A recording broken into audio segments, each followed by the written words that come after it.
ನಮಸ್ತೆ, ಎಲ್ಲರಿಗೂ ಸ್ವಸ್ಥ ಚಾನಲ್ಗೆ ಸ್ವಾಗತ. ಮತ್ತು ಇವತ್ತು 10ನೇ ನ್ಯಾಷನಲ್ ಆಯುರ್ವೇದ ಡೇ ಇರೋದ್ರಿಂದ ನಿಮ್ಮೆಲ್ಲರಿಗೂ ನ್ಯಾಷನಲ್ ಆಯುರ್ವೇದ ದಿನದ ಶುಭಾಶಯಗಳು. ನಾನಿವಾಗ ಮತ್ತೊಂದು ಮನೆಯ ಮದ್ದನ್ನು ನಿಮಗೆ ಹೇಳ್ಕೊಡೋಕ್ಕೆ ಬಂದಿದ್ದೀನಿ. ಈಗ ಬೌಲಲ್ಲಿ ನೋಡಿರೋ ಹಾಗೆ ಜೀರಿಗೆ, ಅಜ್ವಾಯಿನ್, ಸೋಂಪು ಮತ್ತು 1 ಗ್ಲಾಸು ನೀರನ್ನು ತೊಗೊಂಡಿದ್ದೀನಿ.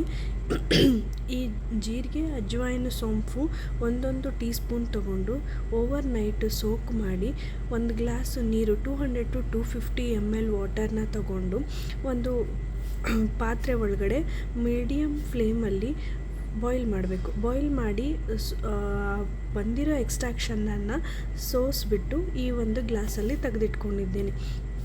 ಈ ಬಂದಿರೋವಂಥ ನೀರೇನಿದೆಯಲ್ಲ, ಇದು ಕಷಾಯ 1/8 ಪಾರ್ಟ್ ಆಗೋಂಗೆ ನಾವು ರೆಡ್ಯೂಸ್ ಮಾಡಿಕೊಂಡು ಇದನ್ನು ಬೆಳಗ್ಗೆ ಎಂಟಿ ಸ್ಟಮಕ್ಕಲ್ಲಿ ನಾವು ಸೇವಿಸೋದ್ರಿಂದ, ತುಪ್ಪವನ್ನು ಆ್ಯಡ್ ಮಾಡಿ, ಹಸುವಿನ ತುಪ್ಪವನ್ನು ಆ್ಯಡ್ ಮಾಡಿ ಸೇವಿಸೋದ್ರಿಂದ ಹೆಣ್ಮಕ್ಳಿಗೆ ಕಾಮನ್ ಆಗಿ ಫೇಸ್ ಮಾಡ್ತಾ ಇರುವಂತಹ ಪ್ರಾಬ್ಲಮ್ಗಳಿಗೆ ಒಂದು ಸೊಲ್ಯೂಷನ್ ಅಂತ ಸಿಗುತ್ತೆ.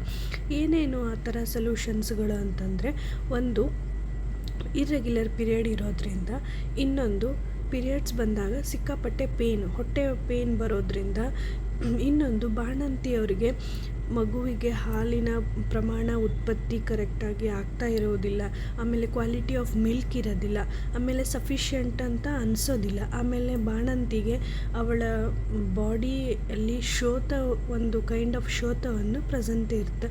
ಸೊ ಆ ಎಲ್ಲ ಥರದ ನಿವಾರಣೆಗೆ ಈ ಜೀರಾ ಮತ್ತು ಅಜ್ವಾಯಿನು ಮತ್ತು ಸೋಂಪು ಇವು 3 ತುಂಬ ಹೆಲ್ಪ್ ಮಾಡ್ತವೆ.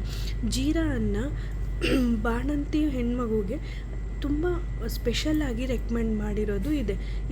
ಇದನ್ನು ಚೆನ್ನಾಗಿ ಬಾಯ್ಲ್ ಮಾಡಿ ಇದರ ಜೊತೆಗೆ ಹಸುವಿನ ತುಪ್ಪವನ್ನು ಆ್ಯಡ್ ಮಾಡಿ ಎಂಟಿ ಸ್ಟಮಕ್ಕಲ್ಲಿ ಕುಡಿಯೋದ್ರಿಂದ ತುಂಬ ಒಳ್ಳೆಯದಾಗುತ್ತೆ ಅಂತ ಒಂದು ರೆಕಮೆಂಡೇಷನ್. ಅಜ್ವಾಯಿನ್ನು ಕೂಡ ಕಷ್ಟ ಆರ್ತವ, ಡಿಫಿಕಲ್ಟಿ ಮೆನ್ಸುರೇಷನಲ್ಲಿ ತುಂಬ ಹೆಲ್ಪ್ ಆಗುತ್ತೆ. ಶತಪುಷ್ಪವನ್ನು ಅಷ್ಟೇ PCODಯಲ್ಲಿ ಮತ್ತು ವೇಟ್ ಬ್ಯಾಲೆನ್ಸಲ್ಲಿ ಮತ್ತು ಲ್ಯಾಕ್ಟೇಷನ್ಗೂ ಹೆಲ್ಪ್ ಆಗುತ್ತೆ. ಸೊ ಈ 3 ಆ್ಯಡ್ ಮಾಡಿ